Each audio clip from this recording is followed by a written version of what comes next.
Então, aqui está onde a promessa está que nós toma para informar nós jovens o que nós estamos fazendo eigenlijk de nossa companhia. Para não ser reconhecido, para não poder também, hey, ora não mira dag of uma raffineria, que nós estamos fazendo e que tipo de trabalho não tem para não orientar, para não a Europa fazer escolha melhor também com a paquete, com a direção não que vai, para a indústria tem futuro dentro, tem trabalho. Nós não podemos não nós que mendi esse é o foco. Antonio, senhor Van der Waal Agderman, cosa toma lugar já sabra, senhor Rodrigues explica a verdade, que tem intenção, já sabra, você verwacht diferentes hobbies aqui não, lá nós temos, de qual idade, que tipo de escola você tem, que não verwacht já sabra? Sim, já sabra é evento de novo orienta, até começar 5. Nós verwacht todos estudantes de curso, pero em particularmente estudantes de VSBO. Esse é o grupo que nós focus em hoje. Esse é o grupo que o hobby já tem. Não tem dúvida de que direção que vai. Então, nós queremos mostrar que o tempo na indústria local.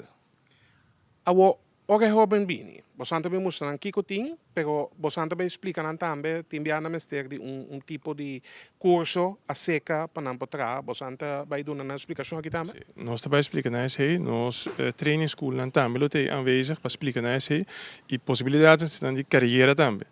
Banen die se nós tem Fairfax também, que tem boete que não doen informação de training que doen, e nós tem Universidade de Curaçao.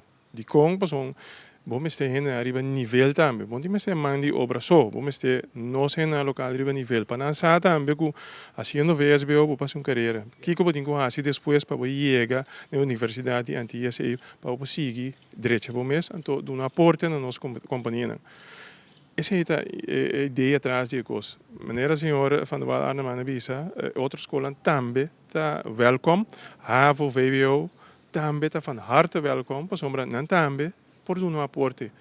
Que como as você assim, senhor Van der Waal Agderman, para assim é ferro que atrativo?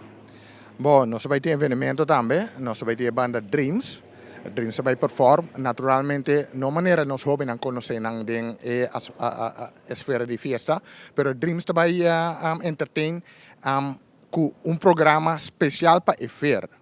Também nós vamos dar um testemunho para o PB, como jovem, você mira artista, eta perform, tu logo você mira até o momento que tu perform, mas o artista tem vida de trabalho também. Dus certo vários trabalham na indústria aqui, não? Exatamente. E certo de entregante de Dreams também dando um testemunho com na cresce foi família humilde. Já bom cresce vai ter riba, logra trabalho responsável, pero toch vai sair de perform den farandula lá nos visa.